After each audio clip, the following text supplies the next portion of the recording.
नहीं नहीं चील चाची, हम 2 बोरी ही दाना लेंगे।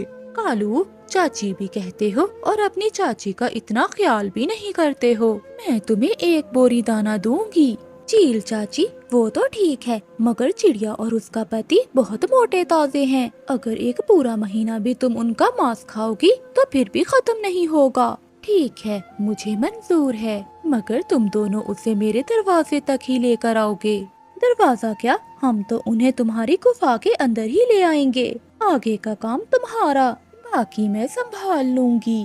कौवा और कवि चील चाची से दाना लेते हैं और अपने घर चले जाते हैं। कालू पति जी, क्या चिड़िया और उसका पति हमारी बातों में आकर उस गुफा तक जाएंगे? तुम चिंता न करो, मैं उन्हें दाने का लालच देकर गुफा तक ले जाऊंगा। गुड़िया बेटी सो जाओ, हमें कल भोजन भी लेने जाना है। गुड़िया की मम्मा आप सो जाएं, मुझे अभी गुड़िया से बातें करनी हैं। अगली सुबह हो जाती है। कालू कौवा और गोरी कवि रानू चिड़िया के घर आते हैं। मामा चिड़िया और बाबा चिड़िया ये नहीं जानते थे कि वो दुष्ट कौवे आज उनके साथ क्या खेल खेलने जा रहे हैं। चिड़िया, पहाड़ों के पास पुरानी गुफा में एक खरबूजों की बेल है। उस बेल पर 4 खरबूजे लगे हुए हैं।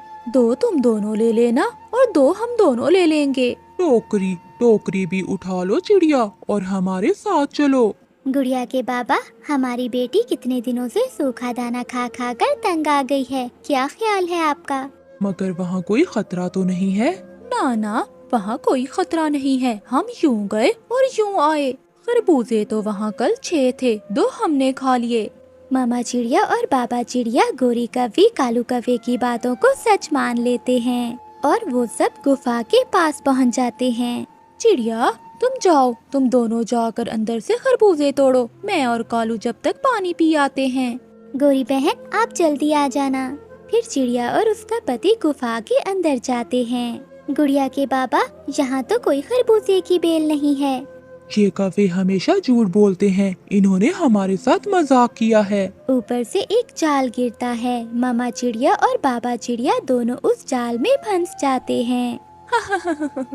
सच सच में उन कौवों ने तुम्हारे साथ मजाक किया है। 2 बोरी दाने के बदले वो तुम दोनों को यहाँ छोड़ गए हैं। हमें जाने दे चील चाची, हमें जाने दे। अगर आप एक माँ और पापा को खा जाओगी तो उनके बच्चों का क्या होगा? आप हम दोनों में से एक को जाने दें, आप मुझे खा लें और मेरी पत्नी को घर जाने दें। मेरी गुड़िया अभी बहुत छोटी है, मेरी गुड़िया अकेले मर जाएगी। तुम चिंता न करो, कौवा और कवि 1 बोरी लेंगे और तुम्हारी गुड़िया को भी मेरा भोजन बना देंगे। दुष्ट चील मामा चिड़िया और बाबा चिड़िया दोनों को मार देती है। शाम तक गुड़िया अपनी मामा बाबा का इंतजार करती है। शाम के बाद गुड़िया को डर लगने लगता है। अभी तक मेरे मामा बाबा क्यों नहीं आए? मैं कौवे अंकल से जाकर पूछती हूँ। गुड़िया कौवों के घर की तरफ जाती है। कालू, अब तो पूरा 1 साल हमें दाना ढूंढने की कोई चिंता नहीं। गोरी, अब तक तो चील चाची ने चिड़िया और उसके पति को खा लिया होगा। कालू, अब किसी दिन गुड़िया को भी अपनी जाल में फंसाकर चील चाची को दे देंगे। गुड़िया बाहर बैठी ये सब सुन लेती है। जालिमों ने मेरे मम्मा पापा को मार दिया। तुम दोनों ने धोखा किया। मैं बदला लूंगी अपने मम्मा पापा का। मैं अपने मम्मा पापा का बदला लूंगी तुमसे। रोती हुई गुड़िया वापस अपने घर चली जाती है। वो रात गुड़िया अपने घर में रो रो कर गुजारती है और फिर अगले दिन मुंह अंधेरे ही अपनी नानों के जंगल में चली जाती है। गुड़िया बेटी, आपके मम्मा पापा कहाँ हैं? वो साथ नहीं आए आपके? गुड़िया रोने लग जाती है। नानो, नानो, उन दुष्ट कौवा और कवि ने धोखे से मेरे मम्मा और पापा को चील का भोजन बना दिया। वो दोनों धोखे से मेरे मम्मा और पापा को चील के पास ले गए और चील ने उन्हें खा लिया। गुड़िया और नानो बहुत दुखी थीं। फिर गुड़िया अपनी नानों के पास ही रहने लगी। गुड़िया अपनी नानों के साथ दाना लेने जाती और शाम को अपनी नानों के साथ ही घर आ जाती। क्या गुड़िया है नाम तुम्हारा? क्या तुम मुझसे दोस्ती करोगी? नहीं, मैं किसी से दोस्ती नहीं करती। मेरा नाम सोनू चिड़िया है और मैं इसी जंगल में रहती हूँ। मेरा दोस्ती से विश्वास उठ गया है। मेरे मम्मा और पापा को उनके दोस्तों ने धोखा दिया। जब तक मैं अपने मम्मा पापा के मारने वालों को अंजाम तक नहीं पहुंचा देती, मैं सुकून से नहीं बैठूंगी। समय गुजरता गया। गुड़िया अब बड़ी हो गई थी। अब वक्त आ गया था जब गुड़िया अपने मम्मा पापा का बदला लेने के लिए तैयार थी। नानो, कल आप मुझे जहरीले फूलों का रस निकाल कर दें। गुड़िया बेटी, मुझे बहुत डर लग रहा है। जो हुआ उसे भूल जाओ। कहीं वो दुष्ट कव्वे तुम्हें भी कोई नुकसान ना पहुंचा दें। नानो, मैं कैसे भूल जाऊं? जिन्होंने मेरे मम्मा और पापा को मारा, मैं कैसे उन्हें माफ कर दूं? मुझे सारी रात नींद नहीं आती। मैंने खुद से उसी दिन वादा किया था कि मैं उन दुष्ट कव्वों को उनके अंजाम तक जरूर पहुंचाऊंगी। फिर गुड़िया अपनी नानू के साथ जंगल जाती है और वहाँ से जहरीले फूलों को तोड़ लेती हैं। दूसरे दिन गुड़िया उन जहरीले फूलों का रस मिठाई पर डालती है और वहाँ से निकलती है। जाओ मेरी बेटी, ऊपर वाला तुम्हारी रक्षा करेगा। गुड़िया सबसे पहले गुफा के पास जाती है जहाँ चील चाची रहती थी। इधर उधर देखकर गुड़िया मिठाई गुफा के आगे रख देती है और एक पेड़ के पीछे बैठकर देखने लगती है। उड़ती हुई चील भी आ जाती है। ये मिठाई कहाँ से आई? शायद मेरे कव्वे दोस्त रख कर गए होंगे। फिर चील झट से मिठाई पर टूट पड़ती है। दूसरे ही लम्हे चील मिठाई खाते ही गिर जाती है और मर जाती है। मम्मा बाबा, मैं आपको याद कर कर बहुत रोई, मगर आज मेरे दिल को सुकून पहुंचेगा जब मैं इस चील की तरह उन कव्वों को भी उनके अंजाम तक पहुंचाऊंगी। गुड़िया उड़ती है और कव्वों के घर की तरफ जाती है। कव्वा और कवि घर में बैठे हुए थे। गुड़िया मिठाई उनके घर के आगे रख देती है और दरवाजे पर दस्तक देकर पीछे छुप जाती है। ये मिठाई कौन रख गया? शायद हमारी चील चाची किसी खुशी में यहाँ रख कर गई होगी। गोरी कवि वो मिठाई उठाकर अंदर ले जाती है। मिठाई, मैं भी खाऊंगा मिठाई। दोनों कव्वे वो मिठाई खाकर अपने अंजाम तक पहुँच जाते हैं। जालिमो, अब तुम्हारी वजह से कोई भी गुड़िया अपनी मम्मा पापा को नहीं खोएगी। तुम जालिम पक्षियों की सजा यही है, जैसा करोगे वैसा भरोगे। और वापस गुड़िया अपनी नानों के घर की तरफ चल देती है। जंगल में गर्मियों का मौसम खत्म होने वाला था। गर्मियों के जाते ही सभी पक्षी अपने अपने घरों में सूखी लकड़ियां इकट्ठी करना चाहते थे, क्योंकि सर्दियों के आते ही सभी पक्षी अपने अपने घरों में आग जलाकर अपने घर को गर्म रखा करते थे। कालू जी, ये सभी लकड़ियां इकट्ठी कर लो। अगर कोई दूसरा पक्षी आए तो हम उसे भगा देंगे। इस बार हम दूसरे पक्षियों को एक भी सूखी लकड़ी जमा नहीं करने देंगे।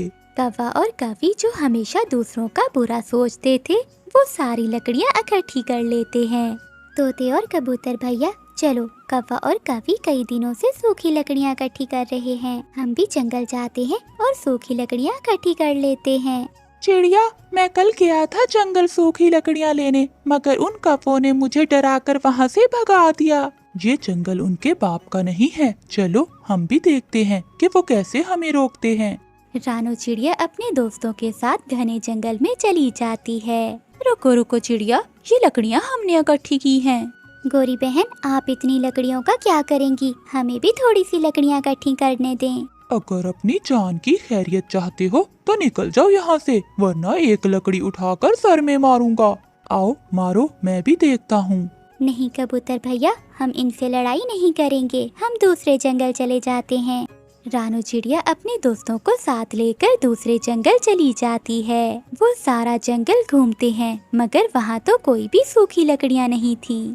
चिड़िया बहन, इस जंगल में तो कोई भी सूखी लकड़ी नहीं है। कबूतर भैया, हम ऐसा करते हैं कि अब हम अपने घर में भोजन इकट्ठा कर लेते हैं। फिर हमारे घर में भोजन होगा तो हमें भोजन की चिंता नहीं होगी। फिर वो तीनों मिलकर लकड़ियाँ छोड़कर भोजन इकट्ठा करने लगते हैं।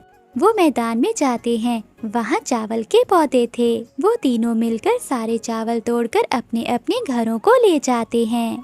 कव्वा और कवि को तो लकड़ियाँ इकट्ठी करने के अलावा कोई काम ना था। वो अपना पूरा घर लकड़ियों से भर लेते हैं। अगले दिन वो तीनों नदी के पास जाते हैं। वो मीठे फल और दाने इकट्ठे करते हैं। कबूतर भैया, क्या हुआ जो हम सूखी लकड़ियाँ ना इकट्ठी कर सके? अब हमने इतना दाना तो जमा कर लिया है कि अगर हमें घर से बाहर न जाना हो तो हमारे घर में दाना मौजूद हो। चिड़िया, आग के बिना तो हम जी सकते हैं, मगर दाने के बगैर तो कोई पक्षी भी नहीं जिंदा रह सकता। फिर ऐसे ही कुछ दिन गुजर जाते हैं। जंगल में सर्दी बढ़ने के साथ साथ बारिश भी शुरू हो जाती है। कौवा और कवि के घर में लकड़ियों के सिवा कुछ ना था। एक दाना भी घर में ना था। गौरी, हमने सारा समय तो लकड़ियाँ इकट्ठी करने में गुजार दिया, घर में खाने को एक दाना भी नहीं है। कालू, मुझे तो बहुत भूख लगी हुई है। इन लकड़ियों को खाकर तो हम जिंदा नहीं रह सकते। अब हम क्या करेंगे? कालू कौवा तेज बारिश में अपने घर से निकलता है और मिठू तोते के घर जाता है। तोते तोते दरवाजा खोलो प्लीज, मेरे दोस्त, मुझे 2-4 दाने दे दो। भाग जाओ यहाँ से, जाकर वो लकड़ियाँ खाओ जिन्हें जमा करने से तुम हमें रोक रहे थे। लालची कौवे, चले जाओ यहाँ से। कालू कौवा वहाँ से चला जाता है। कबूतर तो कालू कौवे की बात तक नहीं सुनता। दुष्ट कौवे, अगर दोबारा मेरे दरवाजे पर दस्तक दी तो मैं तुम्हें डंडे से मारूंगा। ना ना कबूतर, मुझे मत मारना, मैं तो गौरी के लिए दाना लेने आया था। फिर थक हार कर कालू कौवा चिड़िया के घर जाता है और खिड़की से रानो चिड़िया को आवाज देता है। चिड़िया चिड़िया, मेरी बहन चिड़िया, दरवाजा खोलो, मुझे भूख लगी है, मुझे दाना दे दो। दुष्ट कौवे, काले कौवे, मैं ऐसे दरवाजा नहीं खोलूंगी और ना ही तुम्हें दाना दूंगी। जाओ, पहले एक सूखी गठरी लकड़ियों की लेकर आओ, फिर ही मिलेगा तुझे दाना। मैं अभी जाता हूँ चिड़िया, मैं अभी जाता हूँ और घर से लकड़ियाँ लेकर आता हूँ। फिर कालू कौवा तेज बारिश में वापस घर जाता है और एक गठरी लकड़ियों की लेकर आता है। ये लकड़ियाँ यहाँ रख दो और ये लो 2 दाने। अगर और दाना लेना हो तो लकड़ियाँ लेकर आना। चिड़िया, हमने लालच किया और लकड़ियाँ ही इकट्ठी करते रह गए और तुमने अकल से काम लिया और समय पर दाना इकट्ठा कर लिया। तुम सब ऐसे मौसम में घर में आराम से बैठे हो और मैं और गौरी बारिश में भीग रहे हैं। कालू, इसीलिए तो कहते हैं कि लालच बुरी बला होती है। हमेशा दूसरों का मजाक उड़ाना और झूठ बोलना और हमेशा बुरे काम करने की आदत थी उन कौवों के जोड़े की। वो दोनों पति पत्नी एक पेड़ की डाल पर बैठे हुए थे कि तभी वहाँ एक बूढ़ी चिड़िया आती है। बेटा, मुझे सागर वाले जंगल में जाना है। क्या आप मुझे सागर वाले जंगल का बता सकते हो? थोड़ी देर सोचने के बाद कालू कौवा उस बूढ़ी चिड़िया से कहता है, सागर वाले जंगल को ये रास्ता जाता है, आप यहाँ से सीधी जाओ और आगे बड़े पेड़ के साथ पूर्व की दिशा में मुड़ जाना, फिर सागर वाला जंगल आ जाएगा। आपका बहुत बहुत धन्यवाद बेटा। फिर वो बूढ़ी चिड़िया वहाँ से चली जाती है और कौवे बैठे जोर जोर से हंसने लगते हैं। कालू, अब वो बूढ़ी चिड़िया जाएगी सीधे पहाड़ों वाले जंगल में, जहाँ की चीलें दावत उड़ाएंगी इस बूढ़ी चिड़िया की। वो तो मुझे ऐसे धन्यवाद बोलकर गई जैसे मैंने उसे सही दिशा बताई हो। उस बूढ़ी चिड़िया को तो पता ही नहीं चला कि मैंने तो उसे गलत रास्ता बताया है। फिर एक दिन रानो चिड़िया कौवों के घर जाती है। गौरी बहन, मैं मीठी खीर बना रही हूँ। मेरे घर में शक्कर खत्म हो गई थी। क्या आपके घर में थोड़ी सी शक्कर मिल जाएगी? अगर है तो आप मुझे दे दे, मैं बाद में आपको लौटा दूंगी। मीठी खीर बहुत मेहनत से बनाई होगी चिड़िया, मैं अभी तुम्हें शक्कर देती हूँ। फिर गौरी कवि रसोई में जाती है और शक्कर में थोड़ी मिट्टी मिलाकर चिड़िया के पास ले आती है। मेरी शक्कर डालने से आपकी खीर और भी मीठी हो जाएगी। आपका बहुत बहुत धन्यवाद। फिर रानो चिड़िया वो मिट्टी वाली शक्कर लेकर अपने घर चली जाती है। रानो चिड़िया वो शक्कर डालकर खीर बना लेती है और फिर नदी पर पानी पीने चली जाती है। चिड़िया बहन, कितने दिन हो गए मैंने कोई मीठी चीज नहीं खाई। मिठू भैया, आप मेरे साथ चलें, आज मैं आपको मीठी खीर खिलाती हूँ। फिर चिड़िया मिठू को लेकर अपने घर चली जाती है। लो मिठू भैया, खाकर बताओ कि कैसी बनी है मेरी मीठी खीर।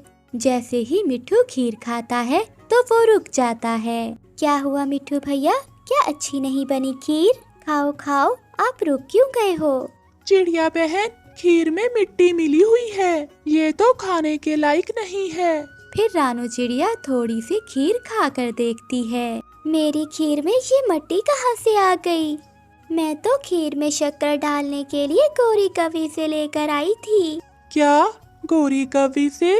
फिर तो ये शरारत गौरी कवि ने ही की होगी, उसने जरूर शक्कर में मिट्टी मिलाई होगी।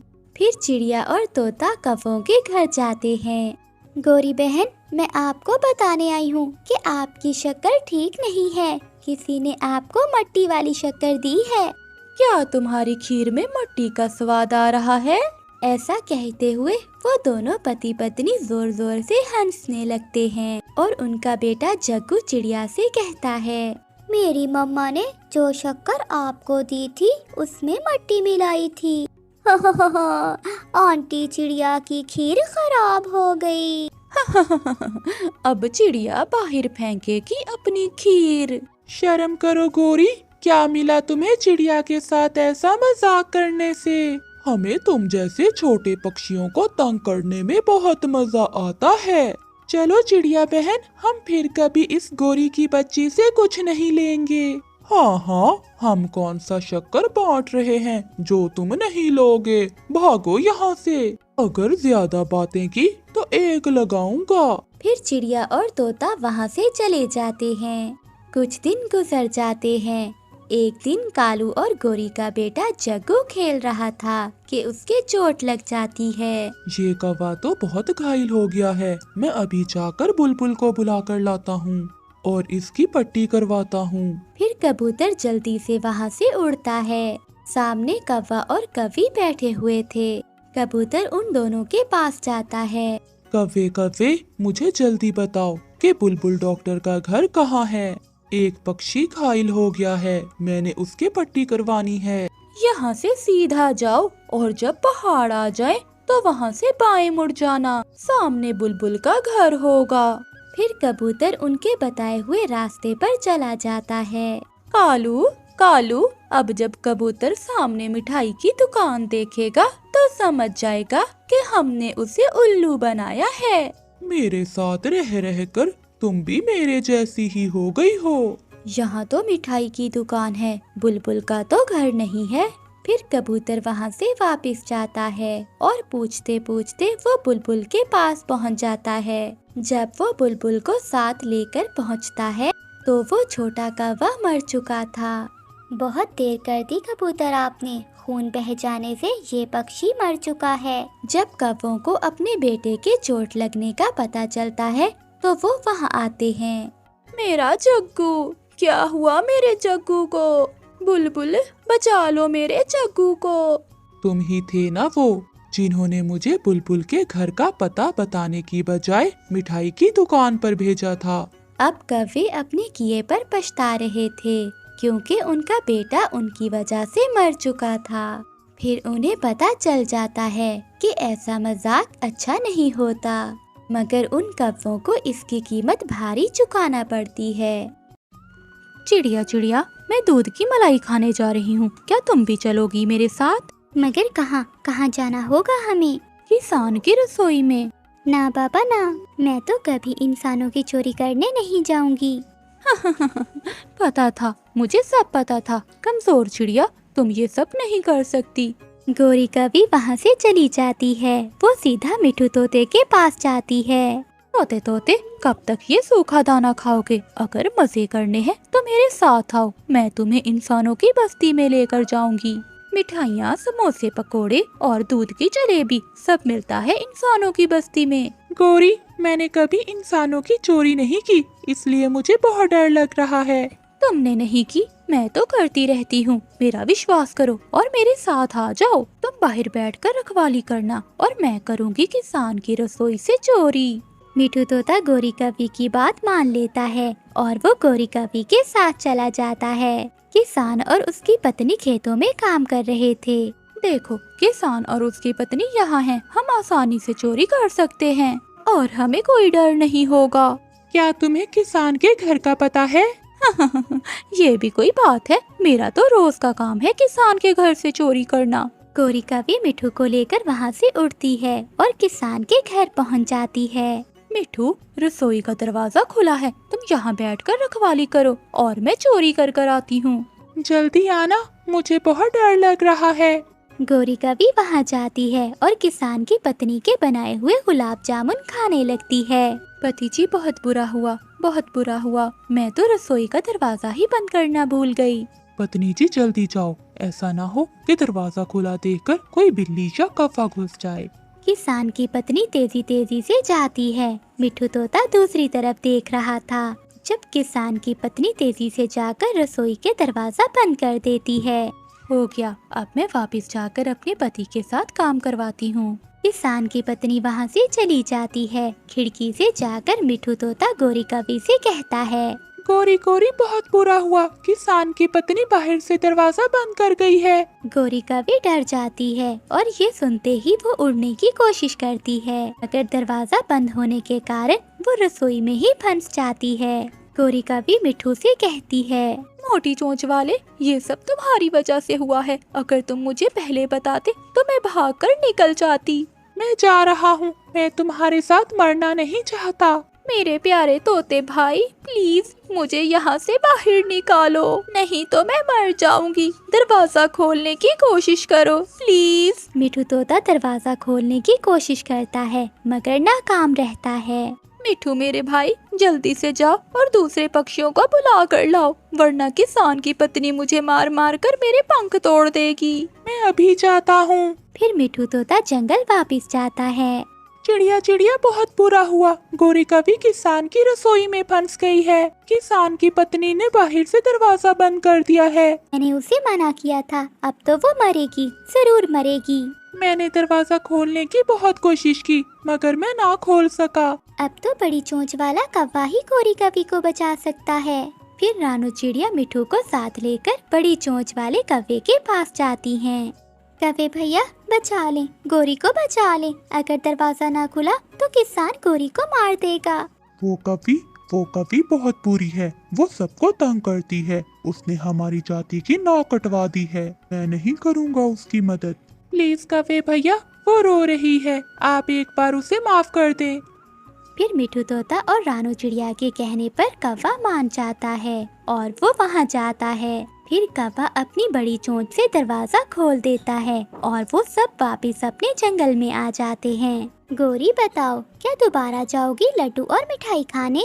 ना चिड़िया ना, अपने जंगल का सूखा दाना खा लूंगी, मगर इंसानों से दूर ही रहूंगी। अगर आज तुम मुझे ना बचाती तो किसान मुझे मार मार कर मेरे पंख तोड़ देता। अगर दोबारा मुझे मोटी चोंच वाला कहा तो मैं भी कभी मदद नहीं करूँगा तुम्हारी। गर्मी बढ़ रही थी। ऐसे गर्मी के मौसम में जंगल में रहने वाली नीली कौवी अपने लिए घर बना रही थी, मगर उसे घर बनाना नहीं आता था। ये काम तो बहुत मुश्किल है। मेरे पास ना सूखी लकड़ियाँ हैं और ना सूखे पत्ते। मैं शाम तक घर बनाते बनाते तो जल जाऊंगी। तभी वहीं से गुजरते हुए मिठू तोते को नीली कौवी आवाज देती है, तोते, तुम कितने सुंदर हो और तुम्हारी चोंच कितनी सुंदर है। क्या मैं सच में सुंदर हूँ? हाँ हाँ तोते, तुम तो पूरे जंगल में सबसे सुंदर हो। क्या तुम मुझे मेरा घर बना दोगे? मिठू तोता जान जाता है कि वो कवि उसकी झूठी तारीफें क्यों कर रही है। नहीं नहीं, मेरे पास टाइम नहीं है। ऐसा कहते हुए मिठू तोता वहाँ से चला जाता है। कालू, ओए कालू, उठो, जाकर जंगल से लकड़ियाँ लेकर आओ, घर की छत ठीक कर लो, धूप सीधा घर के अंदर आ रही है। कालू कालू कालू, जब देखो कालू कालू के तो तुम पीछे ही पड़ गई हो। कभी प्यार से ही बुला लिया करो। काम धंधा तो तुम करते नहीं हो और मैं बुलाऊं तुम्हें प्यार से? फिर कालू कौवा गुस्से में घर से निकल जाता है। हो ला ला ला, मैं काला कौवा हूँ, मैं काला हूँ, मैं सबसे अच्छा चोर हूँ, मैं ताकतवर हूँ, मैं सबसे अच्छा चोर। हा ला ला ला। कालू कौवा ऐसे गीत गाता जा रहा था कि नीली कौवे की नजर कालू कौवे पर जाती है। ये कालू कौवा तो बड़ा रोमांटिक लग रहा है, ये जरूर मेरे जाल में फंस जाएगा। फिर नीली कौवे कालू कौवे को आवाज देती है, सुनिए सुंदर कौवे, मेरी बात सुनिए। कालू कौवा रुक जाता है, वो इधर उधर देखता है। कक, क्या आपने मुझे ही आवाज दी है ना? आप जैसा काला और आप जैसा सुंदर कौवा और कहाँ है यहाँ, आप ही तो हो। ये सुनकर कालू कौवा तो हवाओं में उछलने लगता है। बताइए बताइए, आपने मुझे क्यों आवाज दी है? मैं अकेली अपना घर बना रही हूँ, अभी कल ही आई हूँ सागर वाले जंगल से। कोई भी मेरी मदद करने वाला नहीं है, क्या तुम मेरी मदद करोगे घर बनाने में? हाँ हाँ, क्यों नहीं, मैं जानता हूँ कि ठंडा घर कैसे बनाते हैं, मुझे घर बनाना आता है। कालू कौवा खुशी खुशी ऐसा कहता है। अगर हम दोनों मिलकर ये घर बना ले तो हम दोनों एक साथ मिलकर इस घर में रह सकते हैं। वो कौवी शर्माते हुए नाटक करती है। तुम रुको, तुम यहीं रुको, मैं अभी जाकर लकड़ियाँ लेकर आता हूँ। मैं यूं गया और यूं आया। सब भूल भाल के कालू कौवा लकड़ियाँ लेने चला जाता है। कालू कौवा जंगल से लकड़ियाँ काट रहा था। उधर उसकी पत्नी गोरी कौवी कालू कौवे का इंतजार कर रही थी। कालू भैया, अच्छा ही हुआ जो आप अपने घर की मरम्मत के लिए लकड़ियाँ लेने आ गए। हाँ चिड़िया, गोरी मुझे कई दिनों से बोल रही है। कालू कौवा चिड़िया को ये नहीं बताता कि वो तो लकड़ियाँ नीली कौवी का घर बनाने के लिए काट रहा है। कालू कौवा लकड़ियाँ ले जाता है और नीली कौवी का घर बनाना शुरू करता है। और नीली कौवी ठंडी छाँव में बैठकर जूस पी रही थी। चिड़िया चिड़िया, कालू सुबह से छत बनाने के लिए लकड़ियाँ लेने गया हुआ है, अभी तक लौट कर नहीं आया। गोरी बहन, मुझे लगता है कालू अब सुधर गया है। वो जंगल में सख्त गर्मी में लकड़ियाँ काट रहा था, वो थक गया होगा, शायद वो आने ही वाला होगा। मगर कालू जी तो नीली कौवी का घर बना रहे थे। हो गया, आधा काम तो हो गया, अब छत का काम मैं कल करूँगा। कालू कौवे जी, मैंने आप जैसा सुंदर कौवा आज तक कभी नहीं देखा। तुमने तो कमाल कर दिया। अब कल आकर मेरे घर की छत जरूर बना देना। मेरी नहीं, हम दोनों की। मेरी पत्नी गोरी हर समय मुझसे लड़ती रहती है। अब मैं शादी करके तुम्हारे साथ ही इस घर में रहूंगा। कालू जी, तुमने तो मेरे मुंह की ही बात कर दी। अब जाओ और कल सुबह सवेरे ही आ जाना।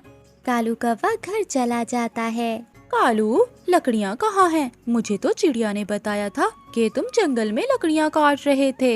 हो, गोरी, वो बुलबुल बहुत गरीब थी। जब मैंने लकड़ियाँ काट ली तो वो रोने लगी। मुझे उस पर दया आ गई और मैंने सारी काटी हुई लकड़ियाँ बुलबुल को दे दी। दूसरों की मदद कर रहे हो और अपने घर की छत नहीं है। तुम चिंता ना करो, मैं कर लूँगा। रात हो जाती है। मेरे पास आओ, मैं तुम्हारी चोंच साफ कर देती हूँ। तुम्हारी चोंच पर फल लगा हुआ है। इतना प्यार तो मुझे कभी किसी ने नहीं दिया। तुम मेरा कितना ख्याल रखती हो। नीली जी, मैं तुम्हारे लिए जान दे दूंगा। मैं जान भी दे दूंगा, मैं जान। पास पड़ा हुआ झाड़ू उठाकर गोरी कौवी कालू के एक लगाती है। उठ जाओ, अब उठ जाओ, सुबह हो गई है और तुम अभी तक सपने देख रहे हो। कालू कौवा जल्दी से उठ जाता है।